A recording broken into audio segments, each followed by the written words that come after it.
Hello and welcome to episode 82 of the HHH Racing Podcast. I'm your host, Howard Kravitz. Thanks so much for joining me tonight. We have a great show and a tremendous guest as usual.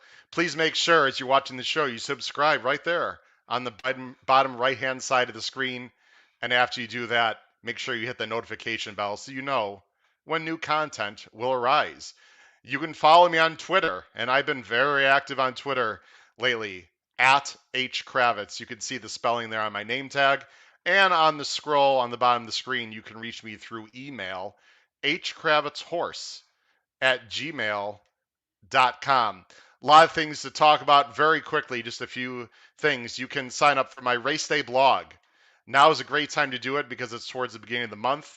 All the information is on the tag there below, or you can look below the video player in the description to find out more about my race day blog. Please join.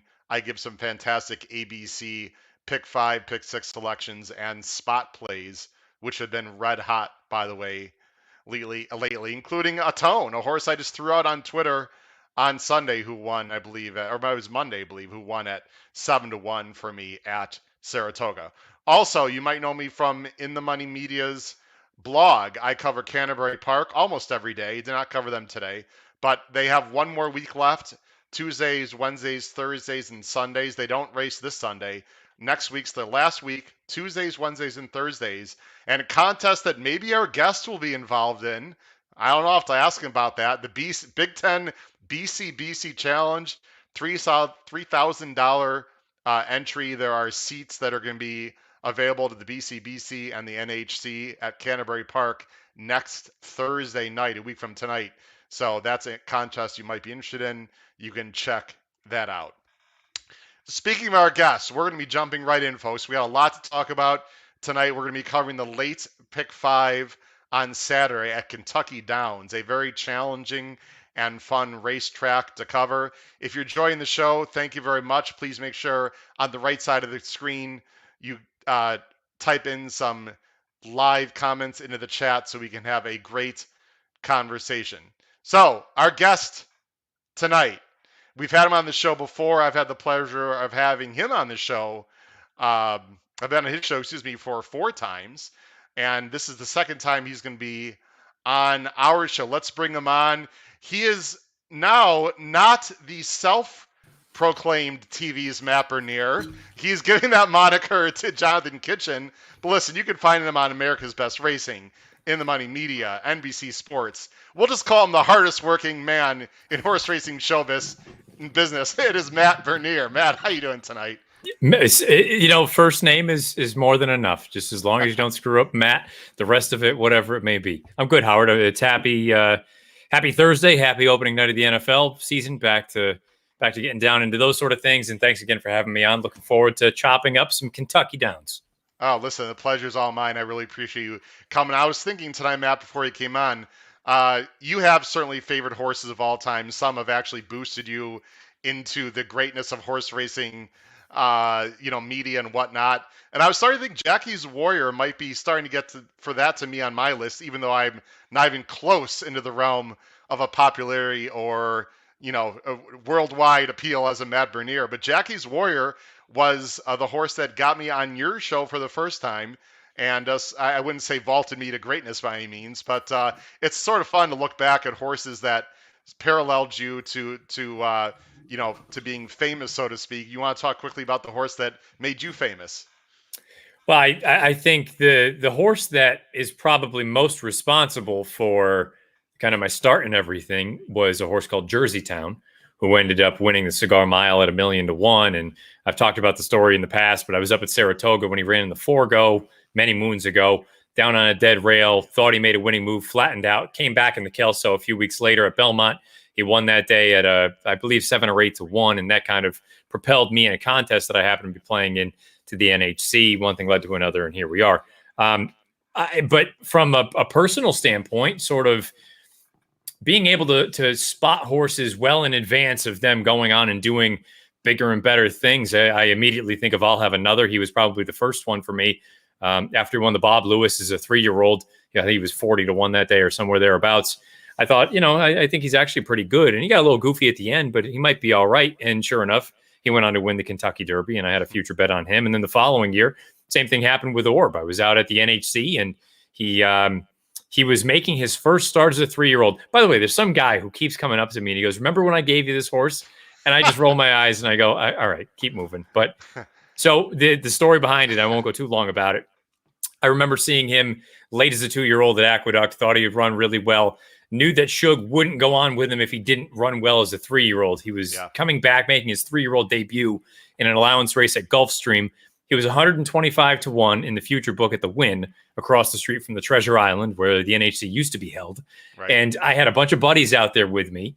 And it was the first time any of us had been to Las Vegas. And I got them on the horn and I said, "Can you make this bet for me? I'm here in the room, but we need to wait and see if the horse wins, because if he doesn't, it's going to be wasted money. So I want to wait and see. And I want you guys in line to go and bet him at $1.25. And they said, "Screw you. We're watching basketball." I said, "Okay, that's fine." Horse wins. We go out to dinner. I get across the street later on that night. He's down to 75 to 1. That's the price I got him at. And we know he ended up winning the Derby, and that was that. But 75 to 1 is still pretty good. It is. But boy, when it's almost half of what you thought you were going to get or you should have gotten, if your friends weren't so hard-headed, it's a little bit of a bitter pill. But those are the ones that come to mind for me sort of offhand. And now you don't talk to those people, right? Hey, so they're actually all three of them were in probably my your best buddies, so, right? yeah, they are lifelong friends. So it's one of those that I don't bring it up to them too frequently, but occasionally I'll throw that out there. Especially if they give you crap, you can say, "Remember that time in Vegas," etc. Yeah, exactly. So listen, we're going to be fairly short tonight, folks, because I know the NFL starts tonight. No reason to hide that, to hide it. We got an NFL game. A lot of people are interested in watching, so we're going to try to end before that. So, Matt, I've got my famous segment. I'll bring it up real quick. 10 minutes to post. 10 minutes to post. 10 rapid fire questions. Matt, last time we did sort of more human interest, questions about you because that was the first time for you on my show. We're just going to jump right in. I've got 7 horse racing questions, Matt, and 3 sports questions. Then we're going to go right to the pick 5. Are you ready to rock and roll? Fire away. Those first few questions, I'm going to steal a little bit stuff from In the Money a little bit. I know you guys have done this. This is going to be buy or sell odds in the Breeders' Cup. So I went to Odds Checker, okay, and I picked out a few assorted horses. I'm not going to say if I move the line up a little or down a little from what they actually are right now. We'll see if you can tell or what you think. So the question again, Matt, buy or sell these horses in Breeders' Cup races. I realize we're 2 months out, but as you've talked on your show, we have a pretty good idea of the fields at this point. Are you ready? Here we go. In the BC Classic, Life is Good, 15 to 1. I would buy that, even though he may not go there. Yeah. Do you want me to elaborate, or did you just want to real quick? Yeah. I mean, because to me, he's the wild card. He can go early. He's fast enough to run with the Knicks go. The distance is the real unknown, and to be honest, who knows where he's going to go next. But at 15 to 1, put it this way: if he's in the Breeders' Cup Classic, he's a fraction of that. He's there because he has earned his way there. If he doesn't get there, so be it. But at 15 to 1, I would take a shot. My only hesitation, and listen, the horse is super talented, we know, is that because K-Nix Go would be in the race, that pace scenario, I mean, listen, he was in a pretty fast pace last time, but I don't know if the pace scenario and the distance would work. But at 15 to 1, that might be a stab. And like you said, he's definitely less than that on the day. Breeders' Cup Turf Sprint, Golden Pal, 5 to 1. Oh, I mean, how much we love turf sprints, Matt. We love turf sprints, right? Well documented. Not my forte. I hate them. I would sell because I don't really know what I'm talking about in turf sprints. So I don't know about that, but unless I had to play a turf sprint for the Breeders' Cup, I probably wouldn't. So I'm going to say pass on 5 to 1. I would want a better price. Put it that way. By the way, it's going to be 5 furlongs at Del Mar, and the inner posts have been unbelievable going 5 at Del Mar. Outside posts have been horrible. Or not have been, were horrible. The meet's over, of course, but you definitely want to be drawn on the inside, most likely in that race. BC Distaff, Malathot, a horse you've talked about a lot, 8 to 1. So I would buy that, although I don't love her for the Distaff. I think she does need to improve, and I know some folks believe that she's already sort of the horse to beat in that division. I think 8 to 1's a good price. I think you're going to get shorter than that day of. I don't envision myself picking her. There are other fillies and mares that I like more than her at what might be better prices. But at 8 to 1, just strictly talking about it from a probability standpoint, I would buy 8 to 1. Yeah, she's got quite a fan following. I don't know if just because she won the Oaks or Pletch or whatever, but she's very talented. I still think she's several lengths behind Latruska right now. I mean, Latruska last time was in the personal ensign. I thought was unbelievable. I know you broke down the race as did I on my show, where the basically the pace collapsed and she was up front and still held on. I mean, unbelievable effort. This was a tough one for me personally. Again, we're not exactly sure which Euros are going. Warlight got a 6 to 1, pretty juicy, in the Philly and Mare Turf. I would sell because there's a filly out there, and assuming she comes back over, I think she's just way, way, way the horse to beat. I'm talking about Santa Barbara. I Yeah. think I think she's the bee's knees. Put it that way. She's the one that I'm most hopeful for. I appreciate Mishriff and I appreciate some of these other horses that they've kind of kicked the tires on possibly coming over. Santa Barbara, O'Brien has said as much that we've kind of been thinking Breeders' Cup all along with her. If she Yeah. comes here, and don't take anything away from More Like Goddess, I thought she was really good last weekend, winning that Flower Bowl. But I think Santa Barbara is a proper Group 1 caliber animal. Have you seen her in person? No. Or no? So I did see her in person because she was at Arlington, and I took some pictures, and I was literally, I mean, I was not in the paddock. I was just outside, watching as they were parading. Matt, this horse does not look like a 3-year-old filly. This is a big. She's just a monster. She's well built. She almost looks like a colt. She was just strutting around. I mean, she looks like she runs, and she runs like she looks. I mean, she is a serious animal, and it was a pleasure to watch her in person because I think you mentioned that race, like even before the top of the stretch, like she never looked like a loser in that race, and blew by Mean Mary, who is a nice animal, blew by her, like I mean, like she was tied to the post. So yeah, Warlike Goddess gonna have to step up her game, but she's been really good this year. She's been fun to watch. All right, now we're gonna. These are still horse racing questions, obviously, but not buy or sell. Is there a favorite that you think about fading right now in the Breeders' Cup? I know you mentioned Gamine on your show as a horse you actually like that you wouldn't fade. I have personal concerns about Gamine that she's not as good as last year. She's a little goofy with her lead changes. She's got some goofy things that I know you've talked about on your show. Is there a horse other than Gamine that you think will take a lot of money that you're thinking about fading at this point? I'm trying to run through the divisions off the top of my head. Yeah, I was gonna say Jackie's Warrior, but I don't think he's gonna be a big favorite. I almost put Well, Mishriff up. I almost put Mishriff up there, but the thing is, we don't know if Mishriff for sure is going to the turf. Number one, number two, I think that race really depends on what other Euros are going. I would assume you agree with that. So it's hard really to say who other big favorites there'll be other than Gamine right now, right? yeah, and I don't know that there are any favorites that I'm really just vehemently against. I think many of them make plenty of sense, whether they're going to be heavy favorites or even kind of tepid choices. I think the horses that are going to get bet figure. I mean, I don't think there's. If you don't like Amine, that's fine, and it's because perhaps she's not as good as she was, and there may be some physical issues. Mishriff, I understand a mile and a half here is different than a mile and a half in Europe. It's still a mile and a half for a horse who has done his best at a mile and a quarter, it seems like. Yeah. So, I mean, there are, you can poke some holes in some of these runners. I'd be curious to see. I guess it depends who shows up for the mile, but that would be one where I may be. I mean, who's the monster over there right now? Poetic Flair is an absolute Yeah, monster. Yeah. he would be the one, or she. I don't even know if it's a colt or a mare, but I think it's a boy. We should know, yeah. I mean, that would be one. Just that's a race that typically has lent itself to some chaos, and I think there are some pretty good ones, really all around, even here in the United States. So maybe that would be the call. Whoever ends up favored in the mile. That's not a bad call. A horse that, boy, we've got to talk about this horse for a minute. I know that you talked about Flightline on your show. Matt, I wish this horse, didn't run. What was it, Monday at like 8 o'clock? 9 o'clock your time, I think probably around 8 o'clock my time. I believe on Monday, just an allowance race because this horse is so exciting. The problem, I shouldn't say the problem, but I guess the disappointment is that the general casual sports fan probably doesn't even know about this horse yet, just because he hasn't run in any big spots. But Flightline is a fast animal. I know you touched a little bit on your show. You don't need to repeat everything. People can certainly watch the Matt Bernier show, but if you own the, and I want to talk about this horse a little bit after your comments because I have a little bit of a pet peeve that I want to mention that sort of surrounds Flightline. But where do you go with this horse if you're John Sadler? I think a lot of it depends on just how sound he is. I mean, it's hard to ignore the fact that he missed as much time or he had as much time between races as he did.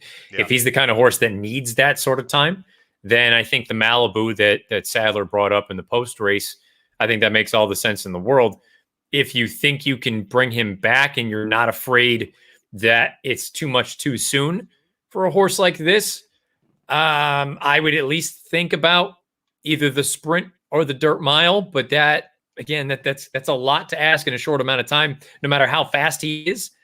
I guess if I just needed to make a call one way or the other, I'd probably say the Malibu. And I know that, here we are September 9th and that race is December 26th. It's a long way away, but based on his trajectory and the way that things have gone, I'll go with the Malibu.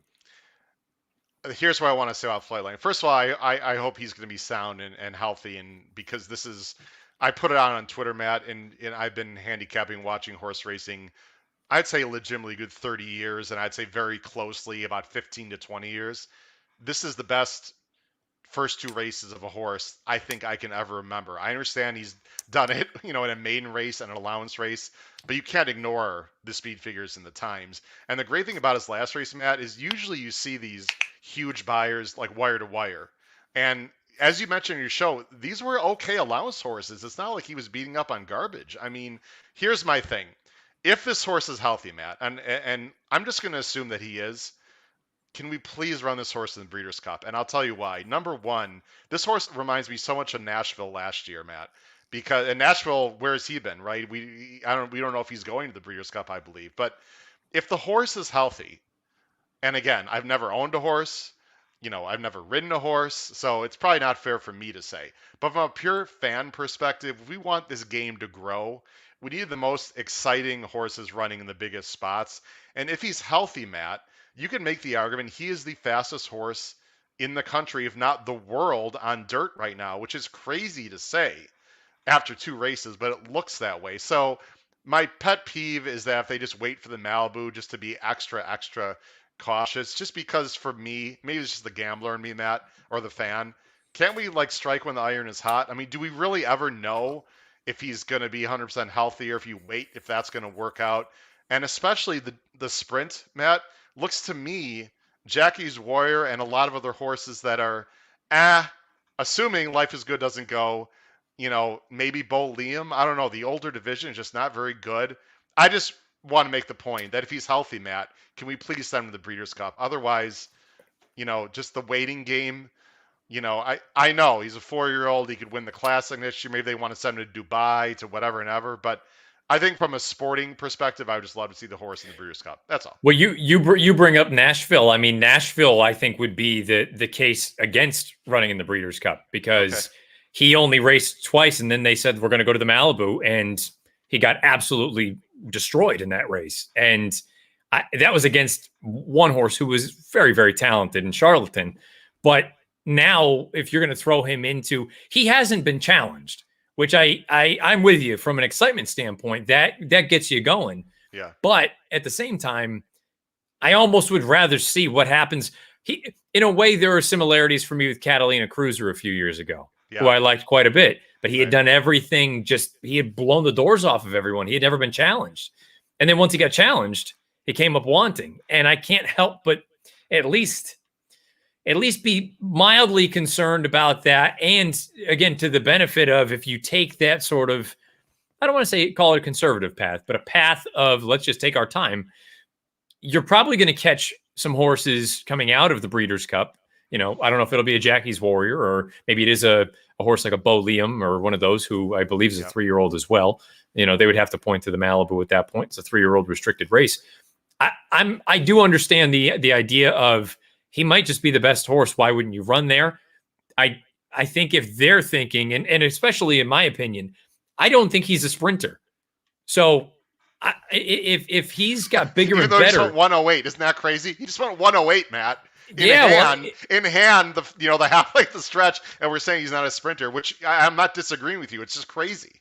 it's the same. It's the same idea with Life is Good. I mean, Yeah, Life is Good lost to Jackie's Warrior doing something that I don't think Life is Good wants to do. yeah, And that's an important aspect of it as well. I think at least the Malibu is a stepping stone, and then the beginning of next year, whether it is the Pegasus or one of those kind, or maybe you do, you know what? Maybe his real stretch out in distance ends up being a 1-turn mile and an eighth over in Saudi Arabia. I mean, that to me, yeah. for $20 million, he's going to be the fastest horse in the race.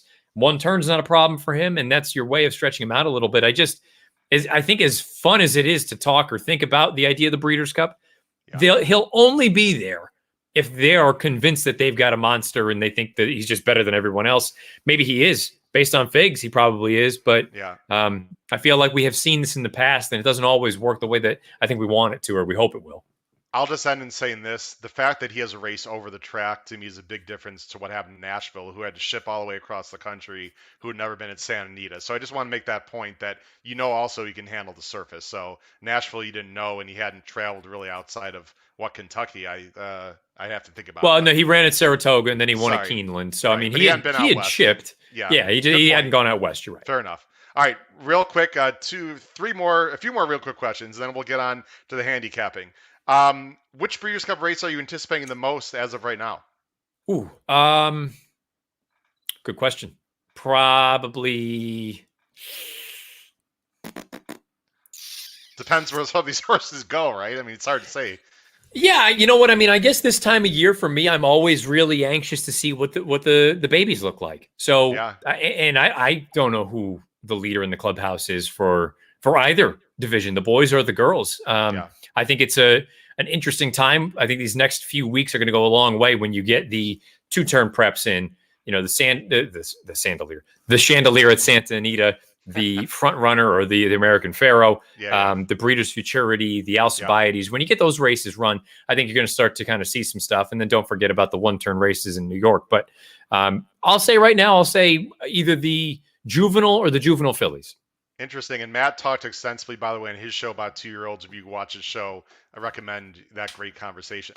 All right, Matt, getting into sports questions. I know you're a sports guy like me. What do you think of that question? Stricker just picked his 6 extra picks. Will it be one of those guys that he picks sort of the alternative selections, or will it be one of the automatic qualifiers? I got to say, Matt, I'm a little concerned as a USA fan here because there's some guys that automatically qualify. I mean, Brooks has got he's got hurt his forearm. Yeah. Dustin Johnson's been off form. I got some. Spieth has been up and down. I got some concerns, I got to say, about the automatic qualifying guys. Well, and also Morikawa's dinged up as well. His back is all jacked up. So I'm looking at the team. I would like to think just maybe it's as simple as go with the hot hand. I mean, maybe go with Cantlay, who has, for all of his history with his back and all that stuff, he missed almost 3 years worth of competition. I mean, he's finally put it. He's lived up to what I think everyone thought he would have been had he not gotten hurt the way that he did. So maybe it's Cantlay. I'm looking at the rest of the list now. I mean, I probably would go with Cantlay. That would be my call.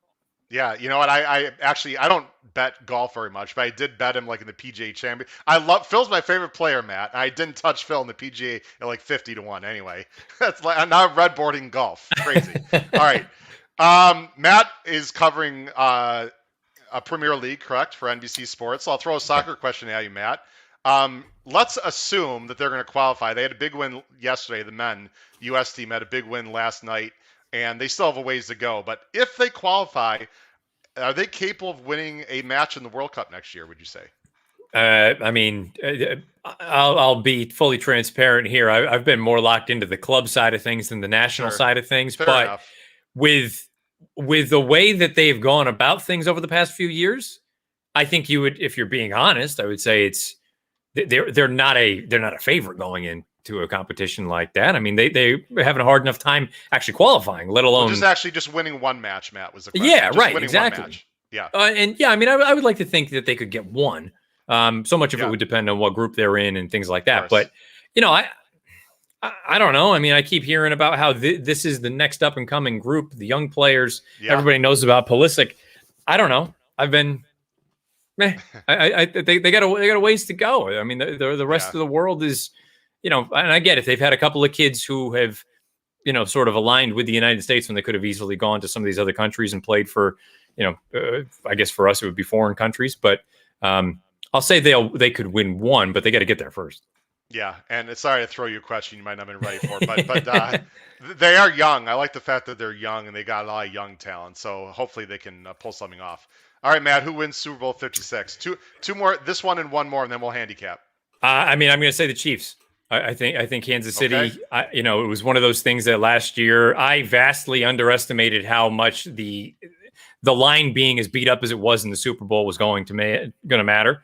I think everyone just looked at it and no, Mahomes wasn't great, but at the same time, so much of it had to do with not having the opportunity to make any plays. Really, he was running for his life. He had a bad toe to begin with. They've got that straightened out. Selfishly, I know that they picked up a great offensive line and lineman in Joe Tooney, who came from the Yeah. Patriots. He was a great guard. Yeah. I think they're the team to beat in the AFC, regardless of the fact that everybody's on Buffalo and Boy, is there a a lot of Buffalo love. I mean, lot Josh of a Allen lot of. MVP. The love for Buffalo right now is, which means they're going to finish 9-7. You know how this works. I mean, you just, is I think they make sense. I think Cleveland makes sense, but I still, based on the way that they have moved over the past few years, I'm going to stick with Kansas City. It's a chalky selection, but that's where I'll go. last question, Matt, and I sort of prepped you on this. And again, I just want very briefly, and I don't want to make this a sad or depressing comment, but when I was, a part of the show, but when I was, looking at the PPs, Matt, it was hard for me not to notice that Saturday, which is the races we're going to cover, is of course the 20th anniversary of 9/11. Do you have? We're not going to, get into a lot of details, but just very quickly, any memories you'd like to share about that particular day for you, and just what comes to mind other than the obvious. Yeah, I mean, for me, it was kind of the first time in life that I was just old enough to realize that this is a big deal, and I'm not saying that in a light sort of manner, but I was Yeah. in seventh grade.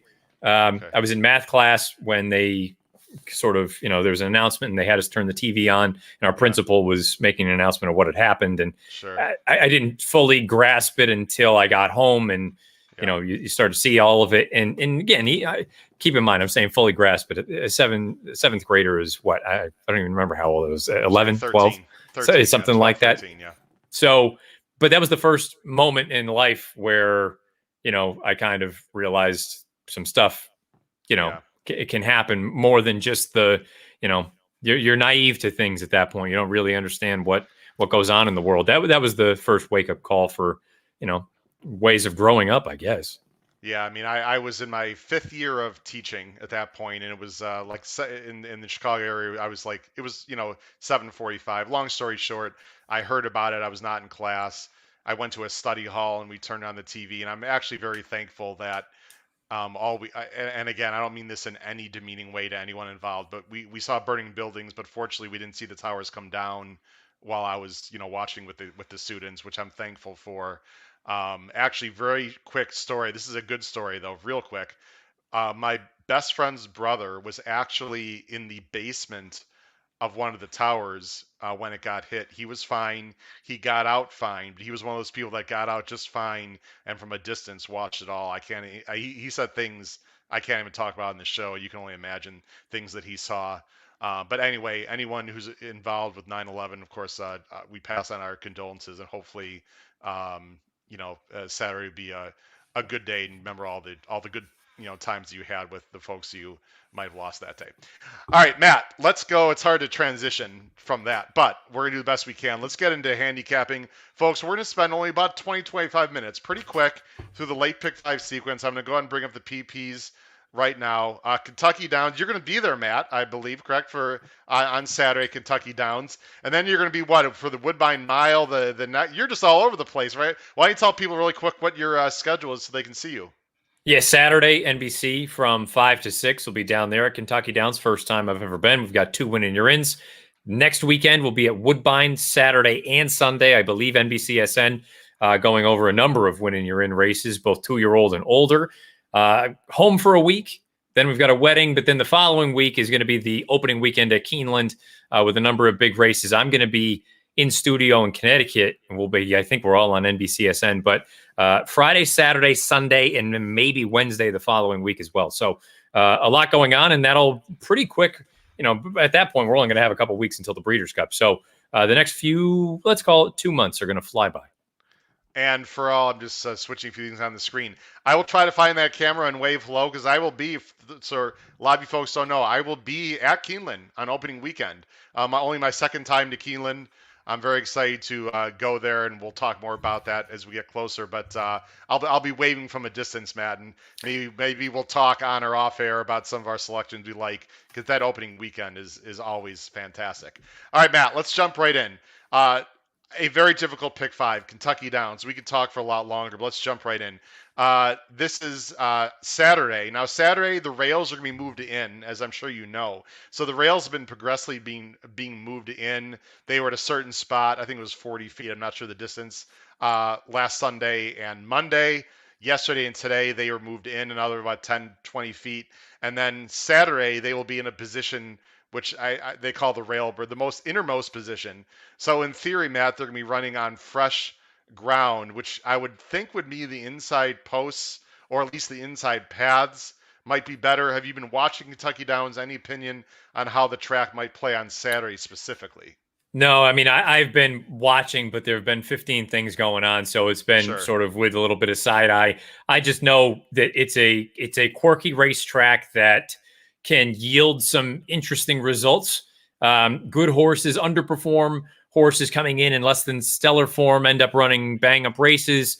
But to your point, I think overall, whenever you see sort of a temporary rail being brought down, it can certainly mean that the better portion of the racetrack, or the track that has had less run on it, can be a little bit more favorable. I always think about the fairgrounds. Feels like that happens every year, where they've had the rail way out, and then when they pull it down, that inside path is just an absolute highway. So we'll find out if that's how it plays out on Saturday.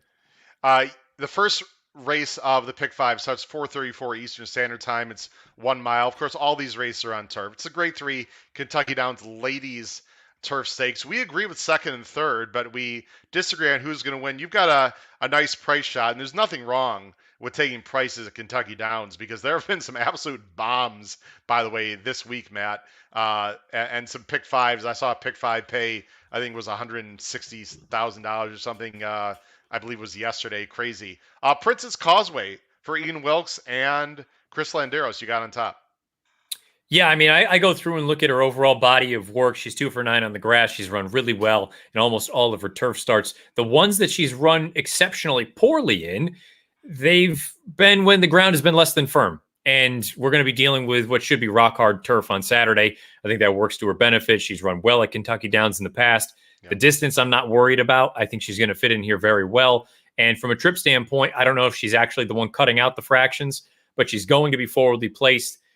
At least with that sort of run, maybe you have an opportunity to get over and save a little bit of ground, and you get on that better turf. But I just thought at the price, in a race that I respect the 2 in here, Princess Grace, she could be anything.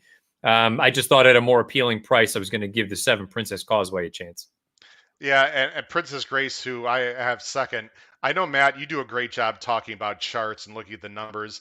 Is it possible that last number was a little high? Because a lot of horses that Princess Grace beat in their next race, you take a look at the buyer figures, you see Dog Tag, Maxim Rate, and Bodachita all regressed in their next start. So I don't know if that 102 is really, a true indication of her ability, but she did race very well. And I'm personally happy to see Mike Stidham win races, because I think he's one of the most underrated trainers personally in the country, Matt. Is that number possibly too high, or you're not really worried about that? No, I mean, it's entirely possible, especially when the way that you've laid it out. I mean, that's what you need to do. Go back and find out how the form of that race has held up. If horses come back and sort of replicated that, or if they improved, or if they regressed. I think at least it's worth considering with a horse like this, that she is so lightly raced still. She's only run 6 times as a 4-year-old. That maybe, even if that fig is a little bit inflated, it may not mean that she's incapable of running that sort of fig, if that makes sense. Yep. Yep. I would at least just factor that in or keep it in the back of your mind. But at the same time, if you strip the yellow ribbon and the fig from her PPs, she doesn't have any real giant edge on this field. So Yeah. just be wary. And if you're going to take a short price, make sure it's a short price that you truly believe in. Or she might just be improving. I mean, she's a lightly raised 4-year-old. She just might be getting better and better. I'm going with Abscond on top. I know she's a little bit inconsistent, but boy, she's been facing some tough horses. She almost beat Blowout. She was in the Just a Game, didn't run very well, but didn't get a very good trip. Ran really nice race up at Woodbine, actually better that day against Jolie Olympica, who's a nice horse. So I like Abscond. Nothing wrong with getting Flavian. Real quick, Matt. Again, we want to be sort of short tonight. We both are interested in Summer and Saratoga, also at 12-1, who is a very nice closer, might get a setup. Yeah, and I just think overall she hasn't done a lot wrong. Her turf races are really strong. You can make some excuses for some of the less than stellar runs. Clearly, the one where she dumped the rider 3 starts back, you just draw a line through that. But you go through and look, the most recent stakes race, solid enough. You go to the Fairgrounds race back in the middle of March, good effort there. She's won at Kentucky Downs in the past. I just think really when you go through and look at her overall body of work, she hasn't done a lot wrong. And if you're going to get a good price, you're going to get Luis Saez aboard. If the pace does heat up a little bit, maybe she comes with a late bid. Yeah, and those sort of wider moves, even if the inside is the better part of the course, I know the wider moves on that a bit of an uphill actually final stretch has been very beneficial. And really quick, for those of you interested in hearing more from me, I told Matt I've been really busy. I just spent an hour today with Edison Hatter, who, if you don't know who that is, does a new show called First Over, where he covers harness racing for In the Money. And I used to have I have harness racing background also. So if you enjoy In the Money Media, or you go on to In the Money Podcast, you can hear me with Edison Hatter.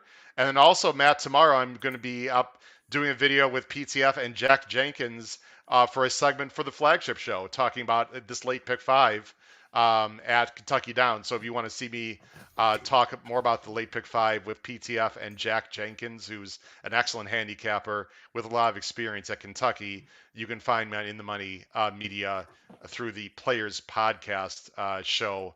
That'll be a fairly short segment that I'm filming tomorrow. Let's go ahead and move on, Matt, to the next race. Race 8. As I go ahead and switch the screen, you see our picks there on the screen, and I'm going to go ahead and switch. By the way, Matt, I thought this was a very difficult pick 5 in general. This is the 6 furlong Grade 3 Turf Sprint Stakes, and oh my goodness. Sometimes these, not only do Matt and I not a huge fan of turf sprints, how about this field, Matt? It's a huge field. It's on an uphill, downhill, side hill course that's undulating with a lot of horses that, to me, have somewhat the same ability. This is a very difficult race, Matt. Yeah, it certainly is. And those of you at home, I haven't actually made picks yet for this race. So did I put up the wrong ones for you? I've got 376 up there for this race, but that's there's another piece of software that I typically use. Do you want me to take that off, Matt? I'm sorry. Yeah, well, I mean, I can also explain where I'm going to go in this spot, but I'll go ahead and take it off out of respect. I apologize. I must have misread your email. No, don't worry about it. Go ahead. So for me, this is a race that there are two races that we're going to have on Saturday on NBC. We're going to have this race and the Calumet Turf Cup coming up next. There is a piece of software that I use that I like to consult before I go through and actually give out an air quotes pick. And I can't get that, unfortunately, until 24 hours in advance. So I don't have that right now. I will say this race, to me, is the most interesting of the day. You can make a case for, probably at least 3/4 of the field. You go through some of these horses, and granted, this is going to be the most difficult piece to sort of dissect going forward. What do you do with it as far as the Breeders' Cup is concerned? It's a win and you're in for the turf sprint, but it's an entirely different configuration than what you're going to be dealing with at Del Mar going 5/8 of a mile. I respect some of the horses in here who have won giant races. I wanted to look for a little bit of a price. I'm hopeful the product that I use, HTR, is going to support my idea in here. I'm interested in Gear Jockey, the 4, and I don't know if there's a part of me that thinks that he's wanted to go one turn all along. The run 2 starts back I thought was really strong. I think the Troy was actually a pretty good effort rallying from the back of the pack. Not that you can't close going 5.5 on turf at Saratoga, but it's far from the easiest thing to do. And he ran into a good horse that day who's also in here in Fast Boat. I just I think Gear Jockey is going to be every bit of that 10-1, and I think we may still yet see his best going forward. So I'll wait and see what the program that I use ends up suggesting for him. But Gear Jockey is the one that I'm probably most intrigued with right now. And he is the sixth right there. I just showed the very end of the Saratoga race. The one was Fast Boat. You know, Matt, I'm so proud that you like the four, and I'm proud because over the last, I'd say 4 or 5 years since In the Money started, and I've listened to, you know, folks like yourself and people involved with In the Money and some really sharp handicappers. I've really tried to broaden my brain and really look deeper than the obvious. And as you can see, my picks, and folks, Matt and I did not talk about these picks at all. I think Gear Jockey is very, very interesting as well. Um, I'm a sucker for turnbacks, I have to admit that. And usually, Matt, I don't like turnbacks on the turf. But like you said, this is not your normal, you know, turnback. Now, when I say turnbacks, I should clarify. He's been racing 5.5, but he was used to be, you know, he was racing in a mile before that. This is a very lightly raced 4-year-old Matt that just might be finding what he likes to do best. You got Rusty Arnold. You're going to get a price. I mean, there's no reason for me to take a short price in this race. So I'm very interested in Garrett Jockey. Cossack, I mean, do you really want to take a shorter price on Cossack Creed who can win this race? However, it's a big field, and again, Casa Creed's never been at Kentucky Downs, so who knows there. The other obvious horse, I suppose, Matt, would be Got Stormy, but again, I don't trust this horse at a medium price, even though you know she won last time. You know, the only time she ran at Kentucky Downs, I was a little surprised, Matt, that actually she went in this spot because I thought they were pointing towards the Breeders' Cup, you know, mile, but you know, Cassie said that she likes the track and there's a big purse and why not? Were you surprised he got Stormy in this race? I really don't know what to do with her at all. I mean, yes and no. I understand the logic of, why are you here when, theoretically you're thinking about going out to a flat mile and there are going to be other opportunities. But to Mark Cassie's point, I mean, she's run well at the track in the past. It's a giant purse. She's probably going to go to the mile, but at least this keeps doors open. If for whatever reason you think the mile field ends up being a little bit too steep for her, she could probably end up running pretty comfortably at that 5 furlong number. I know she'd be coming from a little bit farther off of it. I have no problem with anyone that likes Scott Stormy in here. I really have no issue whatsoever with Casa Creed. I think he's far and away the most likely winner of the race. Yeah. I don't know that I would personally go much lower than sort of 3-1. He may end up going off at 5-2 or somewhere thereabouts. But Sure. I haven't, to be fair, I haven't priced out the entire thing. I mean, he is. If you like Gear Jockey, you're hoping it's the Casa Creed example in that he'd run really well going 2 turns. Yeah. And then when they turned him back to 1, Yeah. he turned into a monster. Yeah. And I think that's at least what you're probably hanging your hat on. If you like Gear Jockey, you're hoping that he is Casa Creed 2.0 at a better price. The only other one that I'll mention that I'm not ruling out picking, Diamond Oops has always been a fascinating horse to me because he's almost as good on dirt as he is turf or vice versa.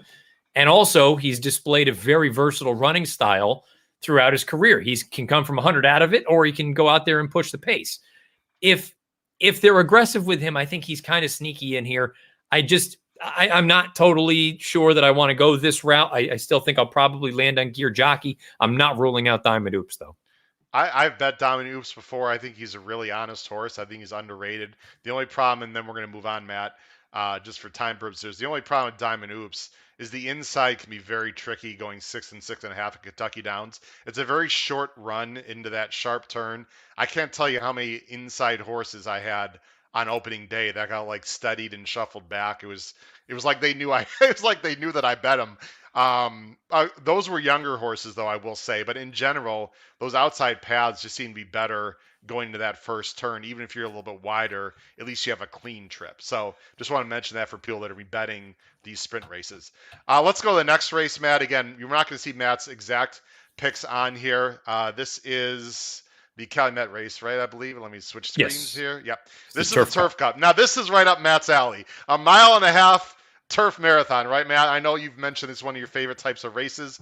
It's the Turf Cup. How about $1 million? Kentucky Downs is thrown out there. They're going 1.5 miles. I'll just quickly talk about my pick first, Matt. I think you can go a bunch of ways here. I would like to see Johnny V on Channel Cat just go. And when I say go, I mean be aggressive with the fractions. It's been a very hot topic of discussion lately, especially with K-Nix Go. I know you've talked about it on Horse Player Happy Hour. I know JK talks about it. When you've got a speed horse, whether it's a mile and a half or whether it's 6, just go. Don't mess around. Don't try to, strangle. Don't, rate too hard. Just go. I'd like to see Channel Cat be very aggressive, Matt, and set fairly fast fractions and say, "Come and get me." I still think he's got some talent. I'm going with Channel Cat on top. Who do you like in this race? Another really fun race. You can go a few different ways in here. I Channel Cat, I have no problem with, and I could certainly see him winning. I have a feeling he's going to take some heat early on from the horse drawn just to his outside and Tie to the Sea. Tie to the Sea he's kind of the best of both worlds. He's probably borderline good enough to get the job done on his best. Worst case scenario, he softens up a horse like Channel Cat to set it up for one of the other 15 Mike Maker horses in this race, because Maker has half the field, I believe. I think he has 6. And by the way, before today, he was like 0 for his last 22 at Kentucky Downs, by the way. He was on real. I don't know if he won today, but interesting enough, he's been sort of a cold streak there. But anyway, go ahead. But that's another interesting point, too, to bring up, and I'm curious what your thoughts are. I look at, when I hear a trainer has gone cold, I don't know that I look at Maker's record coming into today anyway. I don't know what he did this afternoon overall, but I don't look at him as being cold. He's 1 for 24, or he was, as far as my PPs are concerned. Oh, that's what I got okay. too, yeah.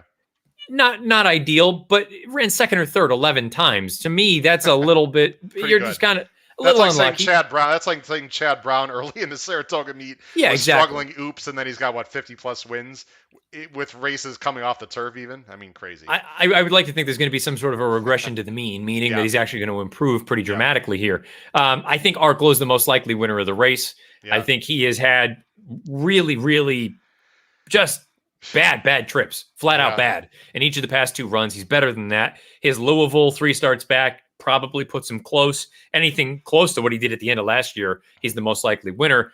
I'm hopeful anyway. And this one, I doubt my program would really love, so I can just kind of go on with it anyway. I'm hopeful Channel Cat goes. I'm hopeful Tie to the Sea goes. Maybe somebody else shows a little bit of early foot as well. Because, and look, you saw this horse run most recently. I think Glenn County's got a big chance. And he has been unfortunate in the fact that he's caught races with 0 pace, not little pace, 0 pace in each of the past 2. I'm drawing a line through both of them. They also happen to be the 2 fastest races he's ever run in his life. He's a 4-year-old, and I bring up this angle all the time. He's paired up career Beyer tops of 97 in each of those races. So he's run the best races of his life in races that have not been suited for him at all. Yeah. I think if there's any pace in here, any pace whatsoever, he's proven at Kentucky Downs already.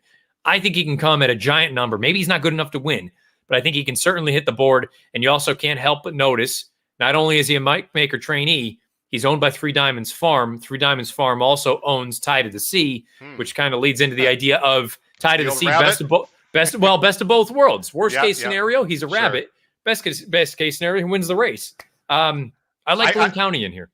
Matt, this is an important question. By the way, we're gonna stop folks in literally about 15 minutes. Again, I know we're going a little bit quickly through these races, but Matt, I gotta ask you a question because I know you're great with the figs. The early time form US early pace has Channel Cat at 97. Tie to the Sea, even though you do see a bunch of 1s and 2s, only 77. Now, my first thought is that Channel Cat's gonna get loose, even though you see 1. So the question I have to ask you is, I know you believe in time form. Do you just think Tie to the Sea is going to be sensed because of the other entry, or do you actually think Tie to the Sea is just as fast early as Channel Cat and the fig might be off? Yeah, so now the interesting thing there is I actually go through, and it's a setting in Formulator, or if you're someone who actually just uses the website timeformus.com. And I don't even know, I'm going to try to show you, and this may look like crap, but we're going to try it anyway. I don't know if you can see anything. Let's see. Can you see that? There we go. I just removed the PPPs. Yeah, we can see that. Sure. So I actually have the color-coded red. Yep. Correct. And you can see he's got some other ones throughout his running lines, right? Yep. So rather than just use the the number that is given sort of for an Sure. early pace and a late pace. I would prefer to see what each running line looks like and how fast a horse went throughout those runs. And he has more often than not red fractions in the races that he's forward. I'm not sure where the 77 early number is coming from. I personally think he's got to be forward and be aggressive. So Okay. I'm expecting him to be forwardly placed. I thought it was a good question to ask because I know Yeah, for sure. I noticed that right away. That's 20 points is a big difference in the time form U.S. early pace. Before we move on, last thing, because of the Glen, sort of going on the Glen County angle, I'm interested in Parador. Maybe this is just me being just a silly amateurist. Oh, he just I'm getting sucked into the big number last time. He ran legitimately well against Tribhuvan last time. Perhaps, Paul Lobo, who can certainly get a horse ready for this kind of race, is improving as well. Again, fairly light race 5-year-old. I just want to throw the one out there as a possible bomb along with the 9. A very fascinating race, Matt. It's going to be interesting to see what happens. Let's go to the next race. This is a restricted for 3-year-olds, 6.5. It's the Grade 2 Franklin Simpson Stakes. I'm going to go ahead and switch screens here. Matt, we will show his picks there. You can see how tough these races are because Matt's got 2 horses that I don't even have in my top 3 and vice versa. But you're going with the 11 in this race, and that would be I'm chuckling because I've seen this horse run because I was up at Canterbury, a horse that I actually used to like, who's going to have the lead for sure, Bodenheimer. Well, that's the hope anyway, in my opinion. Yeah. He's another one. I think you go through. The last 2 runs have been at distances that he doesn't want. He's not a proper miler. He can't stay out that far. He hasn't run poorly in them, but he's just not a miler. You then go through. You've got that dirt race at Prairie Meadows. Draw a line through that. He's not a dirt horse. Then you go through and look at his races that he's run sprinting on turf, and the races that have been on firm turf, he's 2 for 2. And the races that have been on less than firm turf, he's 0 for 4. I think he's the kind of horse that needs rock hard ground. He should get that on Saturday. 6.5, maybe it's a hair too far for him, but I at least want them to find out if he loses. I don't want it to be because they're trying to sit off of a target. Be aggressive, make somebody else blink, or if the 2 of you get into a game of chicken, so be it. I think Bodenheimer, they got to just hit the gas and go. And I'm hopefully he can try to wire this field at a price. Yeah, listen, I think he's in. I think you're getting more than 12-1, by the way, because you've talked about dirtied up form a lot, and I have as well. And when people see lost by 8th by 30, 9 by 6, people are gonna think, oh, this horse just can't run anymore. He's gonna fade. It's all very, very situational. You know that better than anyone. If Bodenheimer gets loose, listen, we've seen crazier things. Point me by, Matt. I was personally against on Million Day or whatever day we're going to call that last the Arlington big races at Arlington. I was against this horse. Unfortunately, he got an absolutely perfect trip and won. I don't think he has to win. I would not take a very low price on him. Cutting back in distance, which is interesting, but he is talented. Yeah, I have no real beef with him. I like that he has taken incremental steps forward in all 3 starts. He hasn't had a 15 or 20 point jump from race to race. It's been 4 and then 3 from a buyer standpoint. To me, that just shows that he continues to slowly improve and improve and improve. If he takes another step forward, he's the most likely winner by far. It's just, I kind of agree with you. At the price that he's likely to be, I don't think he has any real edge on the rest of this field. And he's going to have to rally from off of it. He's going to be, I don't want to say he's pace dependent, but he's going to need something to run at. Yeah. And you got the 5 and 3rd. You Miss Amulet, who there's 2 horses coming in from Europe. One of them I'm more interested in the other. I'm actually more interested in the Learjet. We don't really have as much time to talk about, these 2 Euros too much. But, if the pace does heat up, you would think both these horses are probably going to be closing. And Miss Amulet actually was pretty good at Keeneland last year against Aunt Pearl and Mother Earth in that Breeders' Cup race. So she's, she can handle left-handed turns. She's been in very, very tough spots in her first 2 starts this year for Julian Leparoux. Yeah, you can either argue that she hasn't trained on as a 3-year-old, or she's just been in far too tough as far as the positions are concerned. And now in a little bit of a softer spot here, she's going to get back to her best. I look at it and I think you should at least think about it from a projection standpoint. She ran an 85 buyer as a 2-year-old last year. If she runs an 85 here on Saturday, she's not probably a likely winner, but she's in with a chance. If she gets back to one of her best races, and in theory, you've got a forward move almost a year on, if she gets up into a 90 or a low 90 thereabout, she's right there at the wire at a big price. So for me, she was just at least intriguing enough to use underneath.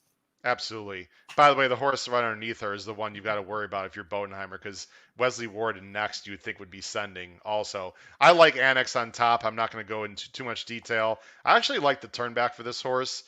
He was really good early in the year. I think he got exposed a little bit recently, but he raced huge against public sector last time. I like the turn back. I love Bill Mott, of course. He's been working well since. I've got Annex on top in that race. Let's go ahead and quickly, Matt, to the last race. Of course, they're going to end it with a very tough maiden race. We're not going to show replays, folks. We apologize for some of the shortness, but I did want to ask Matt a bunch of questions at the beginning of the show. You can watch myself with Jack Jenkins tomorrow, or I think it'll be out tomorrow. I'm assuming through In the Money Media on the Players Podcast. More about the pick five, Matt. You're going with the one close knit. This is a 2-year-old maiden special weight to close out the card. I like closing it quite a bit in here. Second time starter for Vicky Oliver. Oliver's numbers with first time starters only 5%. Second time starters, it bumps up to 9%, and 13% when those second time starters were in the money finishers last out. So I think there are some positives there. That race that this one comes out of at Ellis Park, there was, I'm not kidding you, there was zero pace signed on. The Timeform US pace numbers, the ratings assigned for this horse specifically are 27, 20, and 30 early on in the run. There was no running whatsoever happening. I love the way the that chart there. Sorry, man. You can see that the horse that came 1, 2, 3 were 2, 4, and 1 at the first quarter and the half mile and the 3-quarter. Like you said, there's just not a lot of running from behind. I did like how this one finished, though. Really gobbling up ground late, and I get it. You should have some energy left because you've been walking out there for the first 3 quarters. Yeah. I just think that there's at least, I think there's some positives here to be drawn from a horse that's going to be probably close to 10-1 in a race where there are many more questions than answers. Sure. I just think close knit is a decent option to close things out on Saturday. And I'm going with the 7, Tuskegee Cat. I have to admit this is a bit of a guess for Wesley Ward, but I thought the horse ran well in one of the earlier 2-year-old, turf races of the season at Churchill. Has been working well since, by Air Force Blue out of a Stormcat mare. You figure the distance won't be a problem. Gets Giroux. This is a very tough race. There's a lot of different ways you can go. Matt, just very quickly, I'll show everyone my Caveman Pick 5 ticket as I take the PPs off the screen.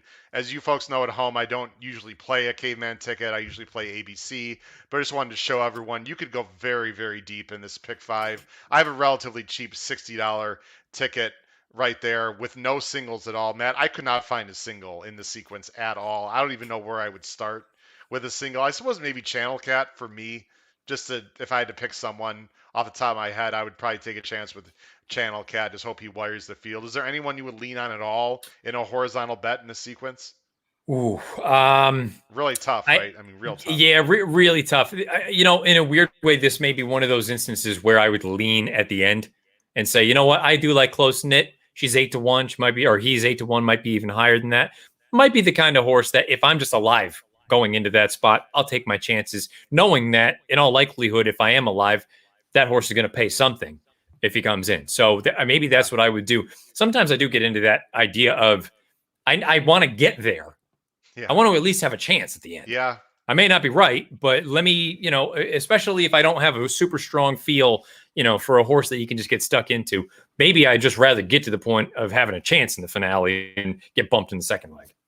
Yeah, I've talked about ticket instruction on my show, and I think that's a big mistake that a lot of people make is they just want to be. I'm not saying you make mistakes, but generally, I think the amateur bettors they just want to be alive, right? So they go heavy early, no matter what the PPs say, which is obviously silly because if you're in a single, why not single early or late? Who cares? For sure. You got to go with your instinct. But I will say, if you do go late, if you go skinny late, like for a single, it does allow you to back up. If you're one of those people that likes to back up your ticket, let's say you do get some prices early and you're skinny late, you can back up with a double or a pick 3 and hedge your bet. If you're someone that likes to do that, that's a whole other discussion. But obviously, if you go if you go light late, that does allow you to hedge and back up more so than going early. It's a great conversation we could have another time. Matt Bernier, it's been a real pleasure to have you. I'm going to take you off the screen here in just a minute. Any closing thoughts? You already talked about where you're going to be. Anything coming up? Anything you'd like to close with? Your No, Twitter no. handle? Anything else?